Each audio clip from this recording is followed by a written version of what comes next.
Good morning, everyone. Thank you for joining us. Today will be our Train the Trainer event. We're discussing early college access today. My name is Ayanna Jones. I am the Director of Training here at the CollegeBound Foundation. Previously, I worked at Stevenson University on the other side of the desk and decided to bring my talents over to the high school side for the CollegeBound Foundation. I was a college advisor in Baltimore City for 8 years, working at 4 different schools over the 8 years. And now I work at CollegeBound headquarters. Today, I'm joined by Kim Jolly. I'm going to give a brief 15-minute presentation, but the hope is that Kim can sort of take what I talk about and bring it to reality and talk about what they're doing over at VLP. So I'm going to allow Kim to introduce herself before we get started with our program. Hi, everyone. I'm Kim Jolly. I'll introduce myself a little bit later and talk a little bit about Village Learning Place, where I work. I'm the Teen Programs Coordinator is my title, which basically means I'm in charge of the teen programming for our after school and summer programs. It's essentially 7th through 12th graders that we deal with in that teen programming. Our 6th graders are still in what we call affectionately our Link Middles program. So I've got the 7th and 8th graders with me. I've lived in Baltimore now for about 7 years. Half of that time I've been with VLP. Before that, I was doing some political stuff in the city. And prior to that, I was teaching high school social studies in Chicago public schools for 12 or 13 years. So unfortunately, I've had quite a bit of experience with teenagers in the classroom.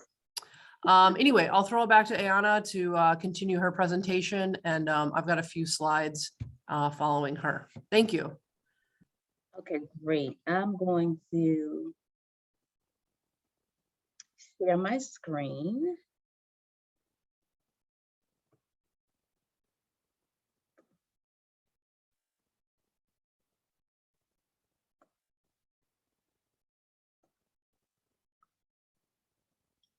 Okay, early college awareness.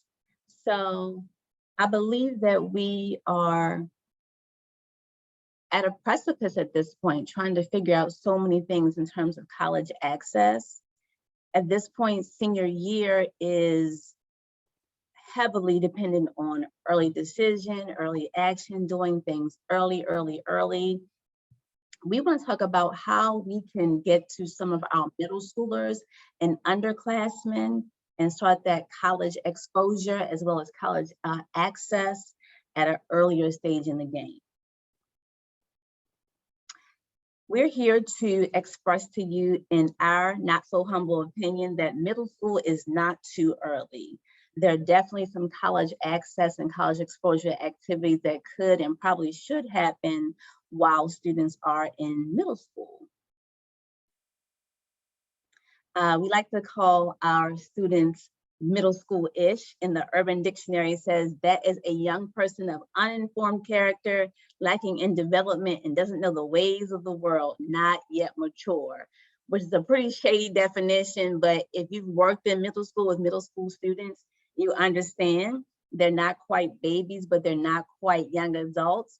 But many of them sort of think they're grown, and I tell them they're grown-ish, they're not really grown, and that we're trying to get them to the point where they can start thinking about their future in a more intentional way. On the national scene, NACAC has done the research and tells us that if we sort of get to those pivotal late middle school, early high school years, 8th grade in particular, working with students as they transition up to high school, the research shows us that putting them on the path to college is much easier if you kind of get in there and have those conversations when they're in the later years of middle school. So many of our students need to figure out the very, very first tertiary steps of this college access process. What we don't want to do is start to create more anxiety in students. We want to start with things in a very simplistic way. And what most of us usually ask them, are you thinking about a college? What college do you think you want to attend, or what college do you think you want to go to? So what we do is basically start off by telling them the different types of colleges. So of course, there's your public institutions, your private institutions, your HBCUs, your performing and visual art colleges, and also the work colleges. Work colleges, for those of you who don't know, there is a group of liberal art colleges that focus on service learning. You work on the college campus in exchange for a significantly reduced cost tuition. There is one HBCU work college down in the South where some students may be attracted to, but we'll talk about that on a different training.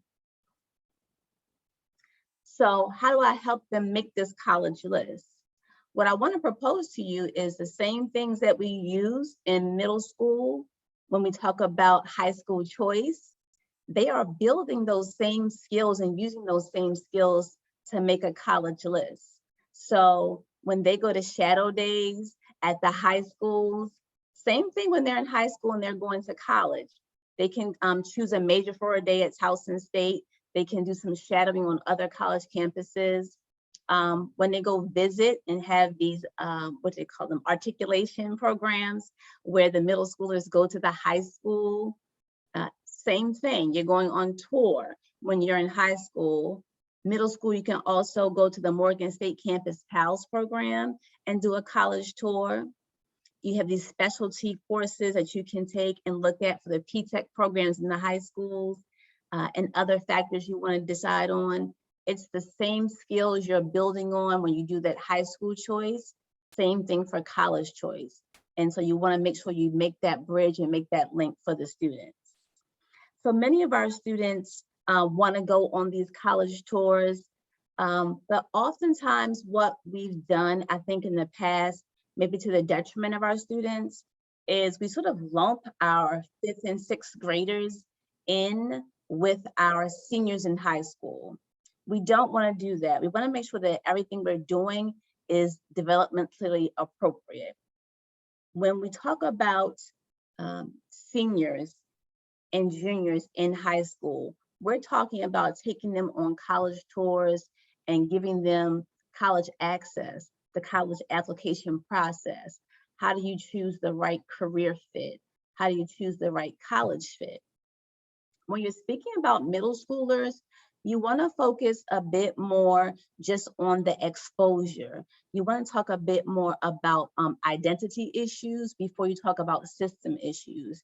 Before you talk about this is how you apply to college, this is how you apply for financial aid.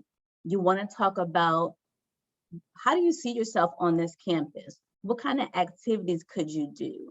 What kind of things are you looking forward to being when you grow up? You also want to be careful not to use acronyms and jargon, sort of like I just did a couple of slides ago when I said HBCU. You want to break it down and explain it to them. You want to say historically Black colleges and universities. You want to give them those actual full out phrases and not speak in that sort of college jargon. So I just told you sort of what doesn't work. So you're probably asking what works better. One of the things that worked really well for us in the past is connecting students through programs that already exist and clubs that already exist on the college campus. Morgan State University has a great actuarial sciences program, and part of their program, they provide community service. They'll come out to the middle school or to the high school and do a workshop or program hands-on with your students. I also know that UMBC has their UMBC Splash Day. That's when students are allowed to take a tour of the campus and then go to the campus basketball game. BCCC has a middle schools day that's very similar, where they go on a campus tour. They go on specifically designed hands-on activities for middle school students. And then at the end, they go to a basketball game at BCCC. Also, Start to include social media where parents allow. Start to include social media as part of their exposure.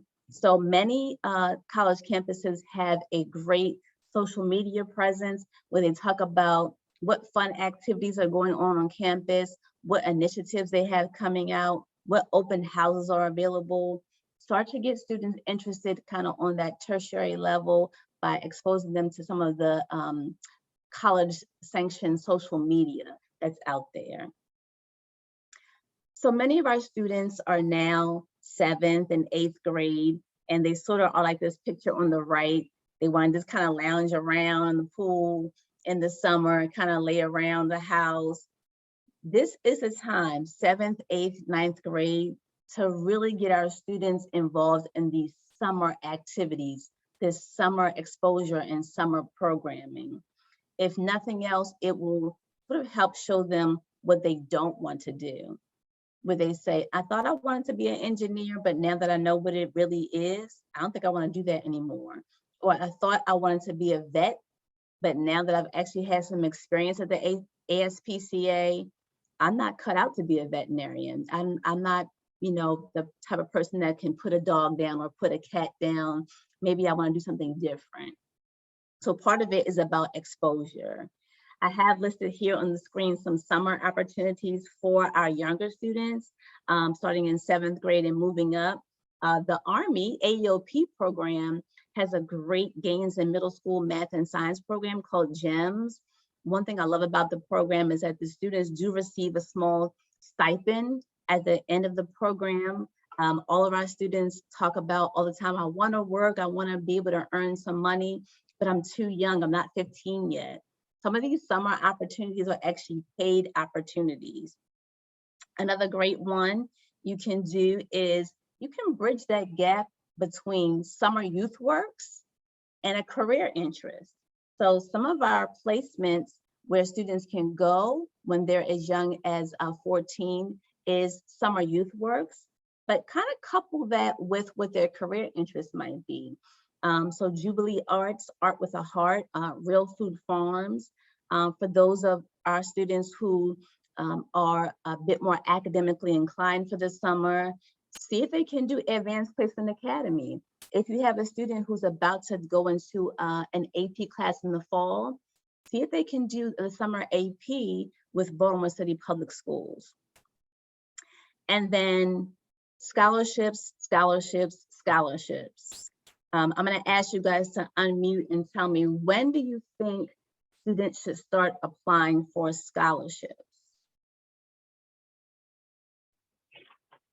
Elementary school. Elementary school, good. When else? Anybody have any other thoughts, any ideas? What grade level do you think? 6th grade. 6th grade. Any other ideas? Students can start applying for contests and scholarships as young as kindergarten. As young as kindergarten. We don't want to wait until senior year to start applying for these funds. It's never too early to apply for scholarships and contests. In fact, we have the Coalition for College that set up a special scholarship just for 9th and 10th graders. And it was actually not for college, it was for college exploration. They want students to visit campus. They want students to enjoy summer programs. So they were willing to put their money where their mouth was and actually pay for it. So they really encourage students to apply for these funds. Please, please, please be on the lookout for different resources that you can provide for your students. Circle back every year.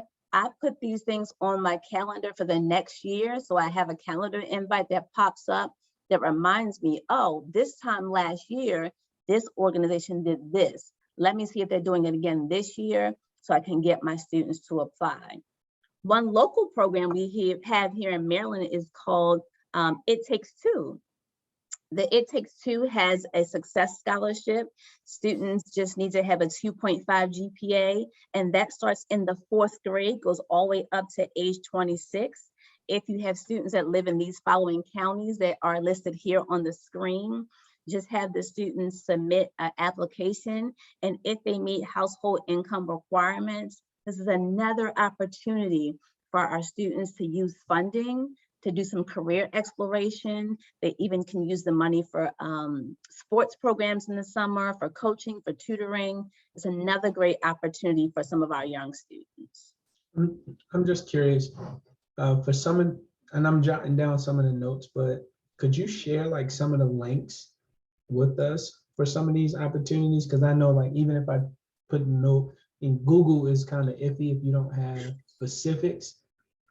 Yes. I think that would be extremely helpful. And one of the things that I'm hoping we get to is like why we want to expose kids to college early, because I know this year was our first year doing something like that.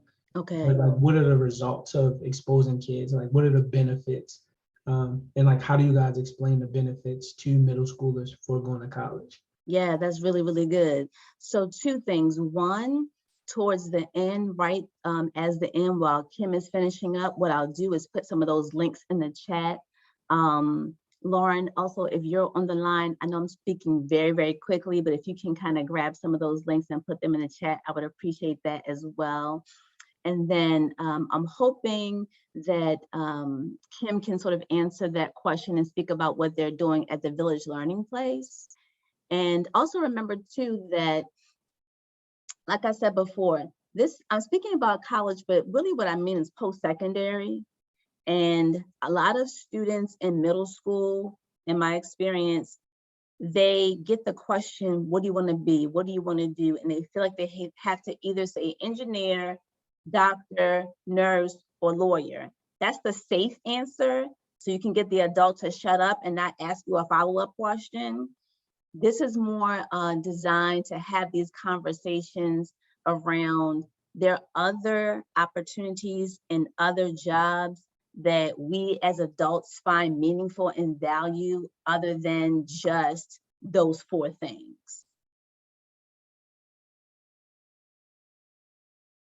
Okay, another one I want to actually tell you guys about, and I will put this in the chat later, is an essay contest. This essay contest was really exciting to me, and I'm not going to lie, it's because the prize money was so large. To see that students in middle school can, in ninth grade as well, can apply for a scholarship, and if they won first place, they won $1,000. A lot of this about, Mr. Mayo, to answer your question, a lot of this is about getting kids a win. If you can get them a win early in middle school, 7th grade, 8th grade, 9th grade, get them the win and they know it's possible. Many of our students don't think it's possible. When you ask our students, why didn't you write the essay? Why won't you apply for this scholarship? Why won't you apply for this internship? 95% of the time what they tell us is because I don't think I can win. What if I put all this work in and then I don't get picked, I don't get chosen, or I don't win? A lot of this is about getting them that win early on.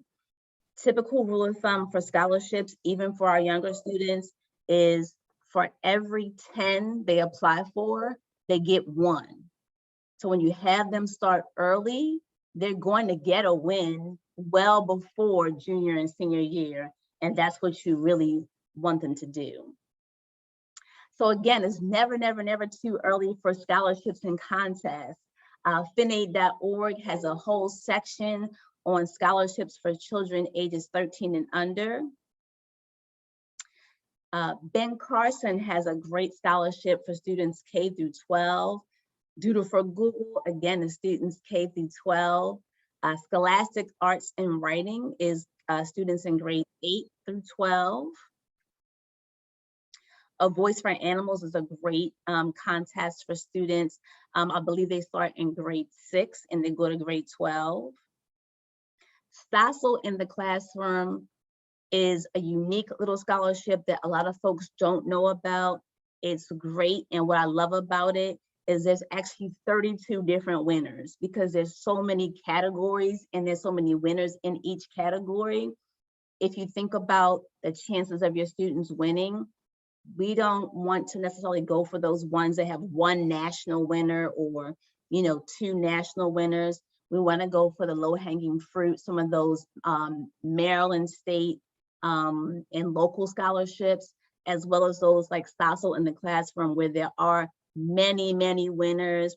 Even if your students get an honorable mention in middle school, think about what that does to build their self-esteem and help them know that it is possible later on. Of course, you have Maryland Youth Arts, as well as BOWSI. That's one that's actually up and running right now for students in grades 6 through 12.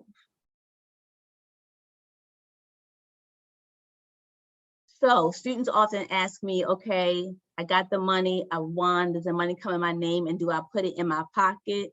Not really. Typically, you get a US savings bond.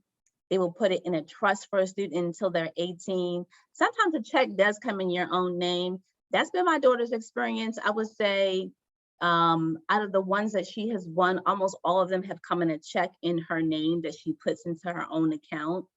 Some will hold in an escrow, and then when you actually apply to college, they will send directly to the college. And then some will only deposit it into the student's 529 plan, which Kim will talk about slightly a little bit later on. So our takeaways, I'm going to skip this because we're running short on time. I want Kim to have her full amount of time. I'm going to send you these slides so I can add these notes for our high school underclassmen, freshmen, sophomores, juniors, can also be looking at opportunities to win scholarships and do these programs prior to senior year. And Kim, I'm going to let you go so you can have your full time. Thanks very much. I was adding more to the notes I was taking the other day on this, so that's a lot of good information there. I am going to try to share my screen now. It's been a while since I've done this in Zoom. Let's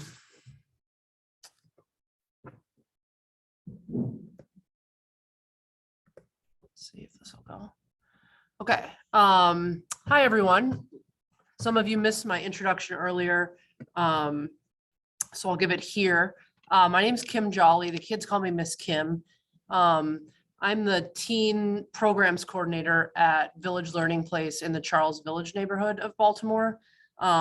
We mostly go by VLP. My email is there, and our website is the same as the end of my email. So we're just villagelearningplace.org. Excuse me, my kids have given me another cold, so bear with me.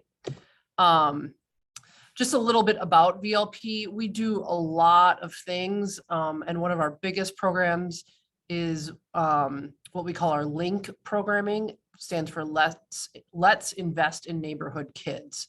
So that's pre-K through 12th grade, free after-school programming and summer programming. We do a 6-week summer program, all of it free.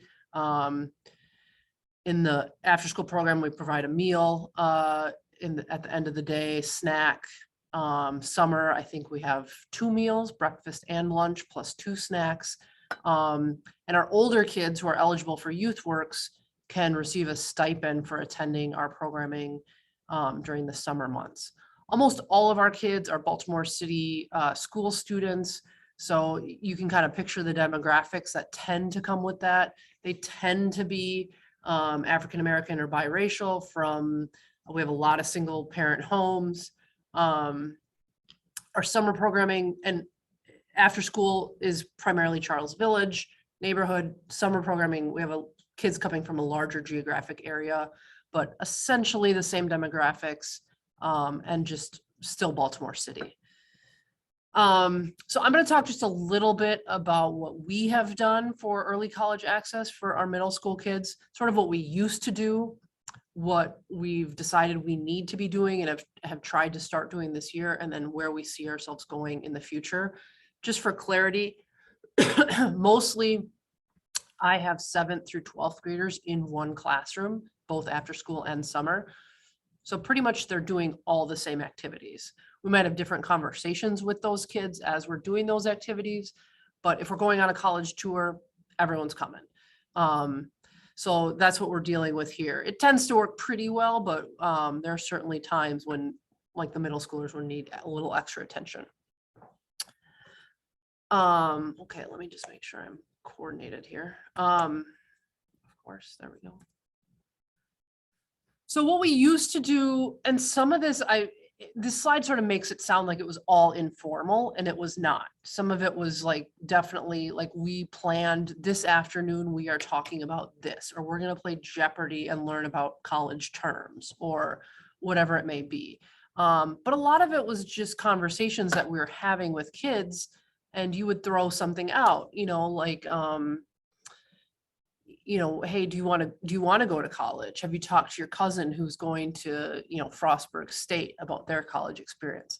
That kind of stuff. Or we'd ask kids about what they wanted to do for a career. And Ayanna touched on this too. You either get sort of the doctor lawyer answer, or you get the, I don't want to go to college. I want to be a cosmetologist and own my own, shop. So we would try to talk about why you might still want to go to college if you're going to own your own business, or why, how much college you have to attend to be a doctor. But the kids really weren't interested for the most part going on college tours. They weren't interested. And the way we knew this was the classic teenager, like, hey, I don't care what you're talking about. This is not for me. Stop talking to me. Oops. So that shoulder shrug wasn't the whole experience. It wasn't all we were getting from them, but we just knew that regardless of sort of what we asked them, they didn't have confidence to follow up or an answer or ask a follow-up question themselves. So anything you asked them about college, like, hey, do you want to go to a big school or small school, rural or urban? What do you think you want to major in? What have your parents said about college? What do you think the phrase in-state tuition means? It was all the shoulder shrug here. So I'm going to give a couple of stories about how we knew parts of this were working. I'm going to flip off this slide because I feel like this shrug is a little distracting and my screen is not letting me stop it. Maybe I can do this here. Okay. So pre-pandemic, I think it was probably 2018, we took a group of kids to Micah for a tour. It's just a city bus ride from our site in Charles Village. And we had like a friend of the program who was, I think, a graduate student, gave us a tour. So it was a pretty informal tour. She was just showing us the spots where she hangs out or where her friends were working in the video game lab or whatever. But the part that sticks out in my head was she took us to her workspace, which was in this large building, sort of unfinished almost, divided up into pretty small cubicles. And all these artists and students had their workspace in those cubicles. So you name it in terms of art. And it was, there was someone in this space working on ceramics or fashion or fabrics. She was a sculptor, I think. There were painters, it was just like, we just wandered around and the place is a disaster of creativity. And we walked out of there and she had been talking about like, she finds time in her schedule between classes to come do this. We walked out of there and one of our 7th graders who'd been silent this entire time turned to me and like kind of half whispered. He's like, so she just comes here and like does this because she likes it? And his little mind was just blown. He couldn't fathom being so interested in something that you would want to do more of it or study more of it. And that let me and my co-teacher know, like, we have to talk about why you go to college or why you advance your education and how that's different than what you're doing every day in middle school. Another story is from last summer. So we're still sort of dealing with pandemic stuff. And I took our summer kids. So I think we had about 18 kids, mostly 8th grade and up, to Johns Hopkins. We just did a little tour at Johns Hopkins. It fit into a field trip day for us. And I tried to coordinate an official tour at Johns Hopkins leading up to this, and I was unsuccessful. It just didn't work with our schedule or theirs. So I had just, the woman in admissions and I had decided that we would just bring our group into admissions, or I would walk into admissions, get a bunch of maps and brochures for the kids, and then we could do sort of a self-guided walking tour. Well, I get there and admissions is locked up tight. There's no one there. I can't get any maps. I can't get any brochures. And I'm feeling like, oh my gosh, like, what do I do? I'm trying to download this app that's just not working. I don't know Johns Hopkins campus at all. So we sat down on the grass and started with like a couple of circle times. We just did like, I asked them, hey, what's something you know about college? What's something you think you know about college? And what's something that sounds kind of scary about going to college? And that went pretty well. We had some decent discussions around that.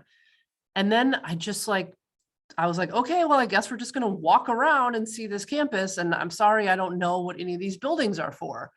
And I just gave this like off the cuff kind of like narrative about, your typical day as a college kid. I said, here's the health center. This is why you might come to the health center. I had a friend once who went to the health center to get this or this or that. But here's the different services that you could access there. Oh, and hey, these look like dorm buildings. This is kind of what dorm life looks like. This is why you might be, this is what dorm life feels like, et cetera. And then, hey, these look like classroom buildings. I bet this is a science building. So if you had a bio class, you'd go here, and then in the afternoon, maybe you'd have 3 hours free, stop for lunch. Yes. Could I just, and I don't want to like cut you off because I know that you're sharing like some really great narratives. Could I kind of just hop in, because I have to hop off soon, so I want to just kind of give like just a little bit of feedback, because and just for everyone who don't know me, my name is Alfonso Mayo, founder and servant leader of Mentor and Mentors. And so for like several years, we've been exposing youth to colleges, but just in a different framework, Ms. Kim. And so one of the things that we do really well is we partner with the colleges by providing internships to college university students, and we utilize them as a mechanism to help us get on campus, to help facilitate that conversation. But the thing that works best is because our kids actually see these individuals throughout the year, so they're mentors. So it just kind of helps with that transition versus us going on to college, showing them some very cool landscape and buildings. Because I want to be honest here. When you take a kid to a college who is not necessarily exposed to come from that background, and that's not talked about at the dinner table or in the house, it's really not an asset to them. So what you have to do is show them that it's an asset through the people and the relationships that they currently have. And then the leaders of the organization, so the people that they most frequently talk to, talk about how that was an asset to them and how it helped them align with their current work, whether it's, the founder of an organization like myself, or whether it's a police officer. It doesn't really matter, but it has to be like a relationship connection. Or at least that's what we found, Ms. Kim. And that really helps our kids kind of think, well, in order to get to the next level, this is just a part of that. And then one of the things that we did this year, which was very different, was we took our 8th graders on a college tour with our 9th and 10th graders, because they're relatively close in age and they understood, but we would never do that with like our 6th or 7th graders because they're too far apart. And so the narratives in which you're sharing, I think is amazing, but it's also showing like some of the challenges that the organizations on this call might face. And I just want to offer some of the ways that we can change it is like through that relationship building. Always have a reference point, whether it's at Johns Hopkins, whether it's at Morgan, whether it's at Coppin, whether it's at Loyola, because when kids see people that they know and familiar with, and then they talk about their experience, it makes them more excited about the experience. And so I wish I could stay for the duration of this, but I definitely appreciate it. I just wanted to kind of add in, but thank you guys for putting this together. I look forward to the recording. Thank you guys so much. And thank you, Ms. Kim, for just allowing me to kind of jump in. I'm sorry. Sure. Thanks for sharing. Take care. So anyway, I'll wrap up my Johns Hopkins story. So the basic gist of it is that it was a lame tour, and I was ashamed of myself for what had transpired. a week or two later, when I got our end of the year evaluations back, about a third of the kids said this was one of the best field trips they'd ever been on, or college experiences they'd had. Excuse me. Because I think we talked about how a college day and a college week differs from what they know in middle school and high school. They don't really understand that you get to pick largely what you are studying. You know, I told them I never took a class before 9:30 in the morning, because the one time I did, I couldn't get myself out of bed and get to it consistently. So I put my classes in, you know, after 10. I didn't take afternoon classes because I had soccer practice, that kind of stuff. You know, they can't picture that until they're standing on campus, like understanding that you go to one class here and then you might have to walk 20 minutes across campus to get to your next class. I'll just share one more quick story about a conversation I had with a kid yesterday. A fifth grader stopped in our teenage classroom, and I said, "Hey, what's going on, Keon? We're just talking about college." And he said, "Oh, I don't want to go to college, but my grandma's probably going to make me." And I said, "Well, why don't you want to go to college?" He said, "Well, I'm so stressed out by school right now. I can't imagine what it would be like to be in college." And so we talked about that a little bit. You know, whether I don't think a fifth grader should be stressed out by school, but that's kind of a separate point. Like, Keon, how do you think college might be different, and that kind of thing? We talked about the social aspect a little bit. So there's just kids are missing that. I think all kids are. I mean, regardless of background, right? They have no idea. Okay, I'm going to go back to sharing here. Oops, of course, did that wrong. So anyway, with the shoulder shrug, we knew we weren't quite getting what we wanted from the kids and what the kids needed from us.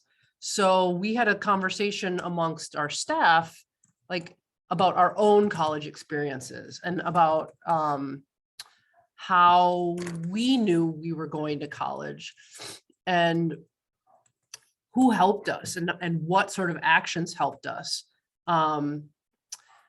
We talked about why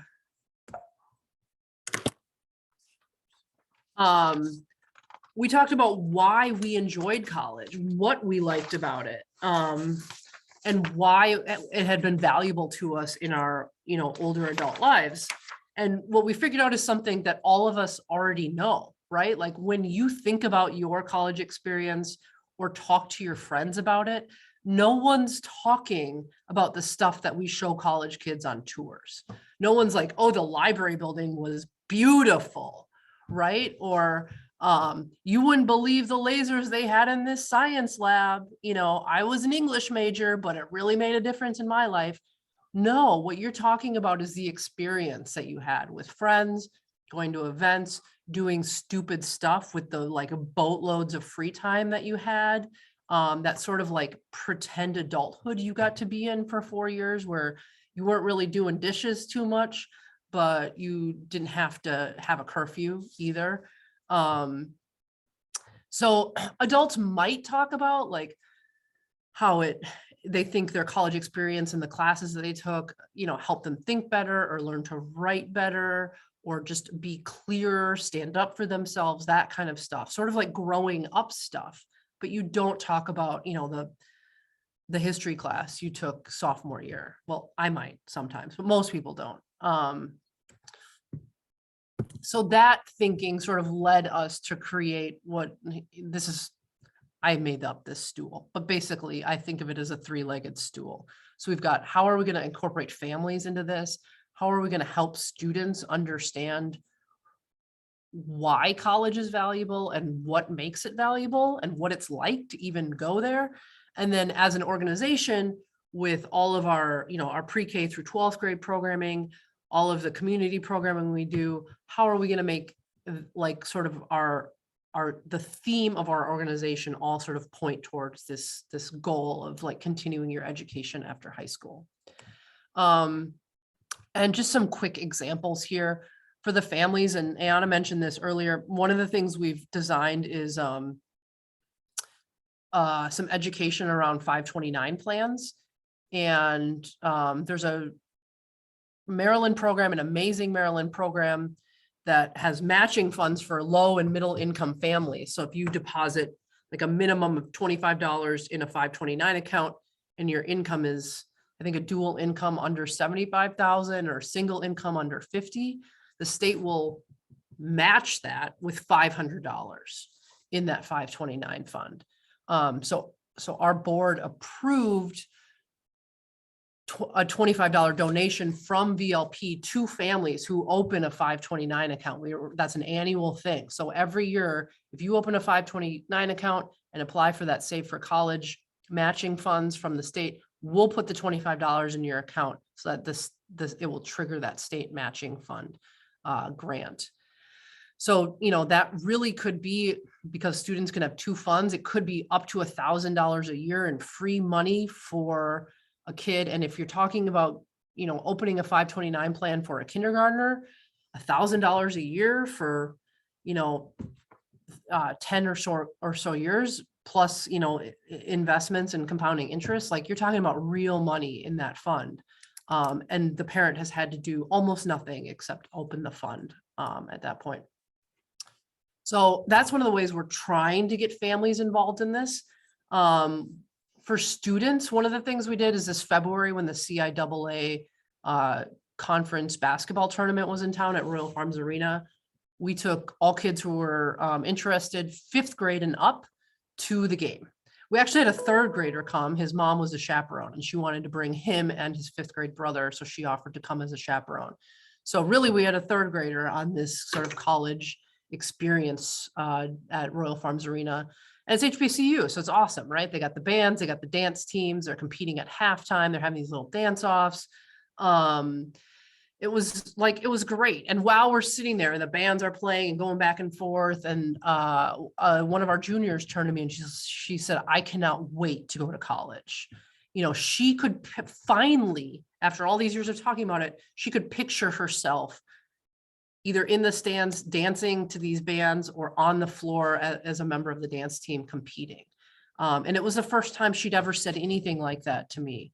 After that basketball game, I guess it was over spring break, so about a month and a half later, we took a group of kids to Lincoln University in Pennsylvania, and Lincoln is one of the teams we'd seen compete in this tournament.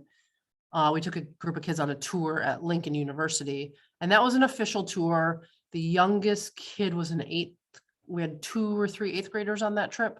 And one of the 8th graders told his mom when they got back that that's where he wanted to go. He wanted to go to Lincoln University. So I think it was sort of those two things in concert. He got to go to the basketball game, see kind of the social side of things. We always take him to lunch in the cafeteria. So that's another like social, they can just stare at college kids basically. And he thought that was a great experience. And now he wants to go to Lincoln. We've also reworked our summer career exploration. We used to bring in, pre-pandemic, we brought business people and community members into our classroom and had them talk to the kids about what they do. Last summer, we started taking them out to the site and had them talk to multiple people at the same workspace about what they do. So last year we went to the coolest one we did is we went to the Pendry Hotel in Fells Point. They had us out by the pool.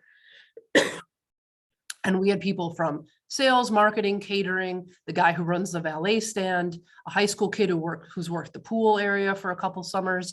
And they all talked to us about the hospitality industry, what they do, why they like it, what they maybe don't like about it, what's cool about it, what's not. And we left there and a couple of the kids were just like blown away by that. So we're doing that once a week this summer. Again, I think it's just about transporting the kids into that space so they can picture themselves being a part of it. In terms of organizational culture, we haven't done too much with this right now. But like we did a March Madness tournament, or filled out brackets for March Madness for the first time. I'm really into sports. Not one of my colleagues was into this or had ever filled out a bracket before. It was ridiculous. But we posted those brackets that the staff members filled out in the hallway, And so the kids would walk by them when they were coming into our after school program. And that became kind of a conversational piece. I would get high fives from the kids when I had picked the right game the night before, booed because I thought Duke was going to lose early or whatever it may be.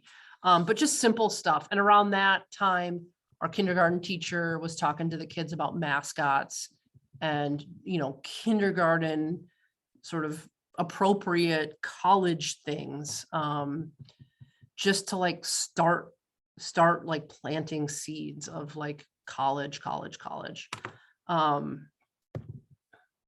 So for the future, what we're looking for is we always in the summer we do financial education with the kids. Some of it's real simple, just like how to build a budget or what an interest rate is. And some of it's more complicated, like what are benefits at a workplace and how do you take advantage of them? But I'd like to tie some of that into the college going culture. Just 2 or 3 days ago, I was talking to a kid. She's a senior. She's been accepted at Bowie State. They gave her financial aid package and we were going through it. And I was having to, in one conversation, explain the difference between a subsidized and an unsubsidized loan, what an interest rate is, show her graphically with loan calculators what it meant for interest to accumulate while she was not in school, not paying that loan. And I still don't know that she totally got it. She just knows it's more money. That needs to start much earlier and be tied in much earlier to the other things we're already doing. We're working now to build out a calendar of annual events on campuses around the area for kids. So that CIAA tournament is here for another couple of years. I think we'll just plan on going. That's going to be an annual trip for kids. University of Maryland has Maryland Day. We have a staff member who goes to a lot of Maryland football games. So we're thinking of taking kids down there to experience kind of that crazy tailgate culture, like what the stadium feels like on a Big Ten game day. Johns Hopkins has a spring festival, just some things around the area that we can take kids to so that they can experience what we as adults all loved about college. And then I know Alfonso Mayo, who signed off, runs a mentor program. We've started one here, and we want to use our mentors to, train them in all of this, in the organizational culture, in what we're talking about, so that they can help with simple things with their particularly middle school, but also high school kids. Obviously, there's more that we plan to do. That was just kind of a quick synopsis of it. I think there's plenty of time for questions. Here's my email address. If you have any questions or your organization is thinking of doing this, if you Google college going culture, because this is where I started last September when I had all this time on my hands, you will come up multiple states. Michigan's is really good. I think Oregon has a good one. You will come up with these 150-page things that are aimed at kindergarten through high school kids, with some of them specific activities about how to make this more of an everyday part of your organization's culture. And again, I want to reinforce this. We are not talking about four-year colleges, or we're not talking about just four-year colleges. My thinking is, I want kids to have options. And that's what I always tell kids. If you close this door and say, I'm never going to college, I'm never doing this, I'm never doing that, you don't have options. You're going to be working at Amazon for, $17 an hour for the foreseeable future. If you want options, you have to think about what you're interested in, what you like, and where your strengths are and where you might want to take that. Anyway, I'll stop talking and let you guys throw out some questions here. Thanks for listening, everyone. Appreciate it. Thank you, Kim. I appreciate that. I think that many times, we give tips and tricks and the latest trends, but to hear from an actual community-based organization and how they're taking this information and utilizing it to revamp their programs is always a valuable piece of information. So I'm going to ask you all now, Dominique, Esther, Brother Nance, Rita, Brandon, Kim, Catherine, Pasha, Sandy, Andre, all of you, please Y'all can come off mute if you want to. We're just going to have a real quick, candid conversation and Q&A session. Y'all real quiet this morning. The chat is quiet. So I'm going to give you all an opportunity to not be so dry and come on here and ask a question about early college awareness. Brother Nance, you are unmuted, so I'm going to make you go first. All right, yeah. So I just wanted to say thanks to the CollegeBound Foundation. They definitely have supported some of my family members, my niece and nephew. My niece is actually a senior at Maryville when she received some CollegeBound foundational funding, as well as my nephew, who was a sophomore at the University of Maryland's engineering program. So he has a full scholarship. His food, everything is taken care of. So just through the guidance of the CollegeBound Foundation, his family, just doing the due diligence, giving him the language to use when he's navigating was very important. And he's been able to help other young people get scholarships. So he just got a job, I think, with this weekend with Promise Heights, I believe. He's doing like grant making. They got like a grant writing thing or something like that. So he's taking. I think these programs help get our kids in the mindset of how to work with anchor institutions and things like that in order to support them with their academia. So I think it's a great program. Like I said, my family personally benefited from it. But I wanted to know, I'm a community school coordinator at New Song Academy. We're a middle school. We're elementary middle school. And next year I'll be working with I'll be taking over the college high school choice program at my school. So I wanted to know, how would I be able to get some more information so I can start sharing with some of our families, and besides going on the website, like, is anything specifically that you would tailor or say would be good for middle schoolers or elementary school students? We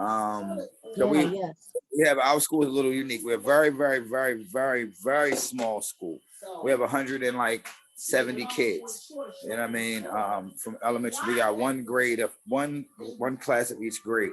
So I just wanted to kind of figure out, how can I tailor something specifically utilizing some of the tools and things that you shared in here to engage my families and students, so I can shift the culture around education at my school.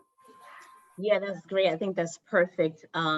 Two things. One, I'm going to allow Kim to talk about school choice, because I actually went to their virtual high school choice webinar, and I thought it was excellent. It was the best one I had ever seen. So I'm going to ask her to speak about that in a few seconds. But just to be respectful of everybody's time, I'm going to say very, very briefly, I think you're on the right track when you talk about involving parents in this early college access piece for 8th graders. One of the things I would definitely say is, please, please, please invite those opportunities to the school. So for example, if you have the parents able to come in to a opportunities fair that you have at New Song, maybe just have 5 or 6 vendors and have a summer opportunity fair. That's a great way to get both your parents and your students involved in those early college access components, and really let the parents know what's available, because we know sometimes things get lost in that backpack that goes home. Those flyers get lost. If you're able to bring those vendors into the school, I think that's a great opportunity. Kim, I'm going to go on mute. Thank you for that. I was frantically Googling and checking my email I can never remember the name of the nonprofit that does that school choice seminar for us. But we have the Fund for Educational Excellence. Yes, the Fund for Educational Excellence does a school choice seminar for us every November-ish is usually when we have it. We give it in our library for families. It is open to the public. The last 2 years we've done it online, and they are the only reason I understand anything about this school choice debacle. And it is a debacle, and they understand that, and they are sort of like helping parents decode it essentially. And if you're in an elementary school, they also talk about the 5th grade school choice when you're deciding on middle school. And why am I blanking on the Ingenuity programs and all of that? They will help 5th grade parents go through that. So if you go to their website, particularly next fall, they start to give those across the city. And they're awesome. They're absolutely awesome. The staff is fantastic. So if you have questions afterwards, you can email them. But I would highly, highly recommend hooking your parents up with that, or bringing them to your own site, or host a Zoom for your families, for the 5th and 7th and 8th grade families, because they're great.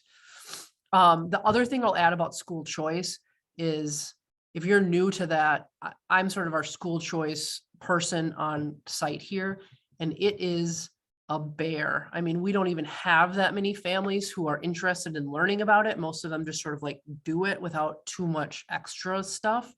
But like, I mean, my phone rings off the hook for 2 or 3 weeks with parents freaking out about this, that, or the other. So I would say just kind of dig in, don't plan any vacations, before that time, and just be prepared to support your families.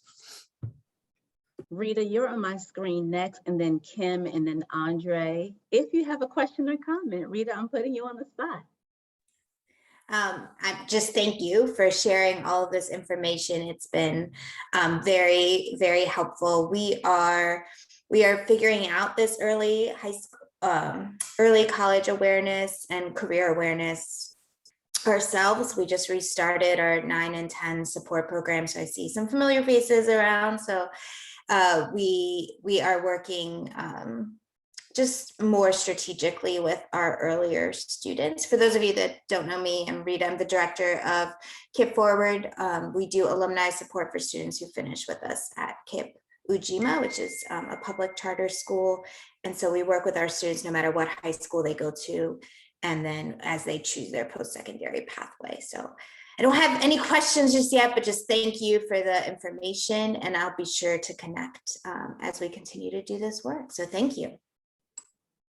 Thank you. Ms. Kim?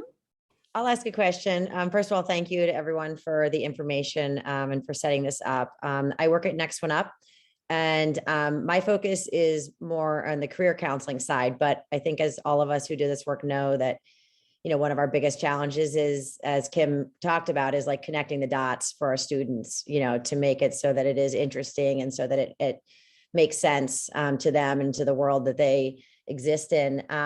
So one of the things that we're doing, which sounds like, Kim, you also are doing, is trying to do all that we can to allow our students to have exposure to different workplaces, different colleges, all of those things. And one of the things in this work that I found is it's unbelievable how many jobs are out there that like I didn't even know existed. And I certainly know that most of our students don't know it existed, especially like in the world of like tech, for example, which is booming in Baltimore, but yet many of our students have very little access to it and or knowledge or awareness about all those jobs that could potentially be available for them.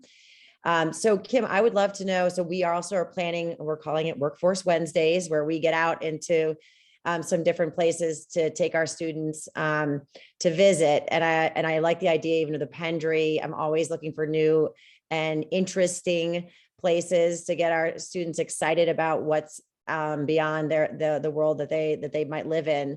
Do you have any other successful workforce partners or places that you visited that have just maybe really resonated with your students, or would be good places for us to also look into? Honestly, and I'm gonna have you email me because I can try to, if you're interested in the Pendry, I can try to hook you up with the guy we worked with there. Sure. I don't have too many because we started that during the pandemic. And so it was pretty difficult. No one wanted, like, right. The Pendry worked because they could host us outside. Right. But that was pretty difficult to work out. This coming summer, our calendar's filling up. I have like a group of small businesses that I've recently opened on the 400 block of Howard Street, run by all minority owners. So they've agreed to host us for an afternoon. I'm trying to hook up City Hall. One of the political things I did was help get a city council guy elected. So I'm trying to pull some strings there and get us into his office to talk about like public service, basically. So I'm trying to think, one of our board members works for Under Armour, so we're trying to leverage that. We're trying to get in with the Ravens. But I think your kids, especially being athletes, like, email the Orioles and just be like, look, guys, we want to learn about turf management. Like, we want to come to your stadium, walk on the field, and have your turf guys and sport management majors talk to us about how they got to work in this organization. And because that's how I started out, just like cold calling people and like sort of like, the single tier, like, please help me get these Baltimore City Right. students into your workplace. Right. So, I mean, I just brainstormed with my colleagues about what the kids might find interesting. I think it would be my thinking that, like, your kids love sports. So stick to that and excite them with the idea of what can playing sports in college do for you, and what can like a sports management or similar degree, physical therapy, whatever it may be. Take them to Merit and have them talk to someone who, runs the gym, that kind of stuff. Right. Just like go with what they already know and already are interested in. My issue here is that my kids don't know what they're interested in. They don't have something like that they're like driven towards, even one thing. So we're sort of more all over the map. Yeah, Thank you. Mario, I think Mario wanted to make a comment to you, Kim, about that. I also wanted to just real briefly mention, Senator Corey McCray set up an apprenticeship tour for our students that were you going to say the same thing, Mario? I'm gonna go on mute. Oh, yes, go ahead, keep on. I was gonna say the same thing, and also expose them to many opportunities as you can, because at that time, they really don't know what they want to do until they get exposed to several different things, and as they progress through the grades, as they matriculate, they may change their mind, but at least they will have a little prior knowledge of what they want to do. So exposure, the best you can, is one of the most important ways for a student to make up their mind. I mean, I have students here in high school, and we give them exposure from college all the way to career, all the way to certification programs to help them make their mind up what they want to do. We understand that we are a CollegeBound Foundation, but the school that I work at is an alternative school, and it's a credit recovery school. So we get a little bit of students from all over the city as well. So we expose them to many opportunities as possible so we can help them make their mind up what they want to do, and also help them reach the goal. It's not just about college, about them having a successful post-secondary plan and following through with it. Thank you. Brother Nance, I see you put Legendary Lifestyle Cafe in the chat. Did you want to expand on that a bit? And we have like less than 10 minutes. Yeah, I saw the cafe that I'm a co-owner of. It's a plant-based cafe in East Baltimore. We do workforce development with young people. I've been doing workforce development in Baltimore City and community work since forever. So I've worked with youth works. I've done juice workshops. So I just wanted to offer another place. If they want to talk to business owners about entrepreneurship, one of the co-owners is a former professional basketball player, Marcus Hatton, Mo Hatton. He went to St. John's University. And he can talk to athletes about likeness and imaging, because he has a company where he helps them with bobblehead shirts or whatever they want to do for their likeness and imaging. So I just think that the three partners at Legendary Lifestyle Cafe, including myself, we're definitely a great asset and a resource to any young person that come through our building. Thank you so much for that. Can you drop that link in the chat when you get a chance? And that just reminds me, at ACE last year during the pandemic, one thing we got excited around for our students was these music studios that are all over Baltimore, and some of the radio broadcasting companies that are around Baltimore. Some students are really interested in the behind the scenes of the radio, or the behind the scenes in music production and sound engineering. That's one area where we didn't think about originally, but we had someone come on virtually, and a lot of our students got excited around the potential and the possibility of working around that music industry. Yeah, go ahead, Kim. I was just throwing some info, some specific info in the chat about that. A guy, Cariz Marcel at Blackwater Productions. They do a ton of that, and he's worked with our students for a couple of years now. Just pay attention, the Blackwater is no C in Blackwater Productions. But if they have a great space too, I haven't seen it personally, but I bet they would do tours for Oh yeah, they'll do tours. They're good friends of mine. They'll do tours all day, and they do video production and all that stuff, like you said. There's also a company called Beats Not Bullets that they do internships. That's another good friend of mine. So yeah, if anybody need any information on the music stuff or anything like that, they can contact me directly. Go ahead. I'm sorry. Hello, everyone. This is Pasha Lee from Imagine Me. And I just want to say thank you for this. And as I'm listening to everyone and all of the connections that each of you have to people in different professions, I'm not trying to create any work, and I will assist with it. But I'm just wondering, because I do recognize the need for our young people to see way before high school about college and career readiness and exploration. Is there a way for us to have some kind of like career exploration fair, or does that already exist? And perhaps someone in a profession that's not, like you all said, your usual engineer or doctor or whatever, and then what they could do is have 15 minutes where they highlight what it is that they do. And then after that, there could be tables where the young people can come up to their table and actually hear what they're doing. I know they did something like that with Yes You Can, with Touchpoint Baltimore, the partnership between Whiting Turner and BGE at Mondawmin. And man, it was magnificent. And, you know, after the presentations, the young people could go around and hear more from the person, you know, and what their path was. And not everybody went to college. Some people went to college later, or some people were just super talented, and that was their path. Because, you know, our kids they're so talented and so varied in their experiences and exposure that having the people right there to ask the questions would be great. Yeah. I think it's a beautiful idea. It's a beautiful thought. I don't know what the answer is right this moment, other than get Touchpoint to do it again. I don't know. I'm gonna let the other folks that we have chime in and weigh in on this. And I do want to let you know that the CollegeBound Foundation is having our 8th grade success seminar. I'll show you the flyer on that on the tail end in about 2 minutes. So if you do have 8th graders and 8th grade families that want to attend, I can give you that information as well.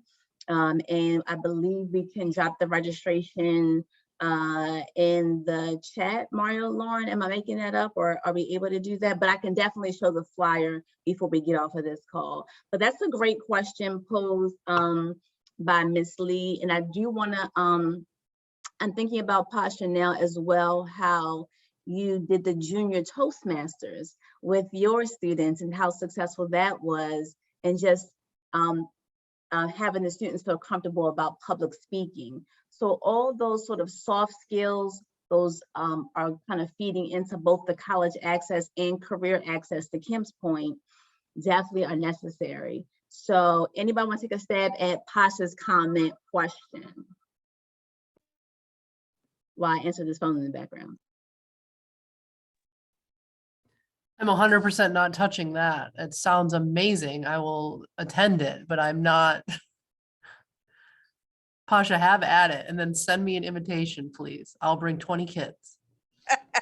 Okay. I mean, that's something that you possibly can speak with my executive director about. He's definitely always looking to do things like that, and organizing is one of the things that we're looking to do over here in West Baltimore. West Baltimore is neglected a lot, so we're really trying to get some things done in West Baltimore. A lot of stuff going on the east side, but not a lot of stuff going on in West Baltimore as far as stuff like that. I put my email in the chat, so if you want to email me, I'll set up a meeting with my executive director or whatever. We're looking to do those type of things. We're moving into a new school, so we're turning our current school into a community resource center. So we would love to sit and build with you on that. We're working on a career fair right now for our students, so yeah, and our parents, so yeah. I love it. This is what I love. This is why I bring us together. This collaboration is so important. So I'm going to say if anybody has one last final question, I'm going to allow you to make the last question while I pull up that flyer I was going to tell you about. Any last final question?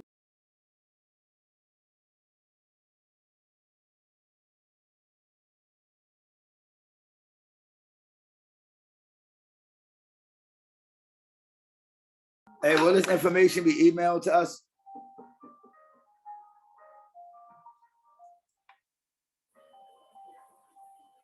I can't hear you.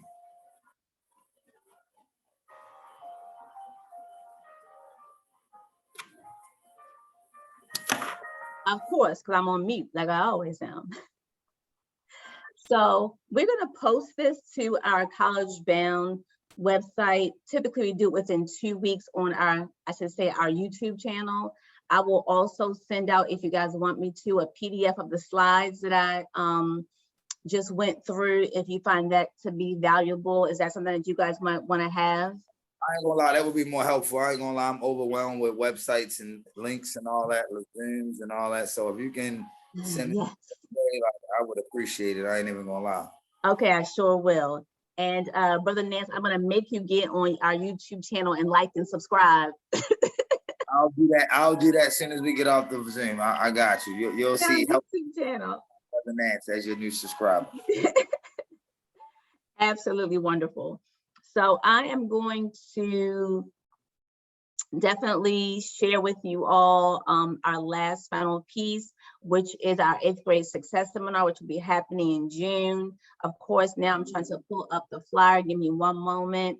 And our last and final CollegeBound CBO webinar will be Wednesday, June 1st. So please, please, please mark your calendars for Wednesday, June 1st. We are going to have a wonderful presentation about fee waivers, in particular the ACT fee waiver. There's going to be a presentation by MJ Melendruco.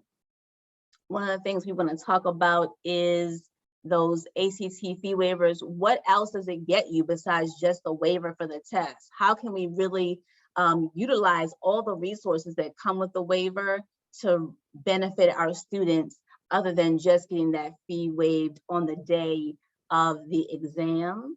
And of course, here I go again. I'm going to share my screen.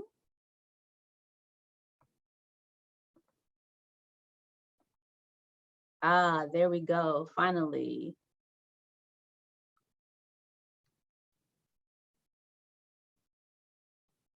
Technical difficulties, give me one moment, please.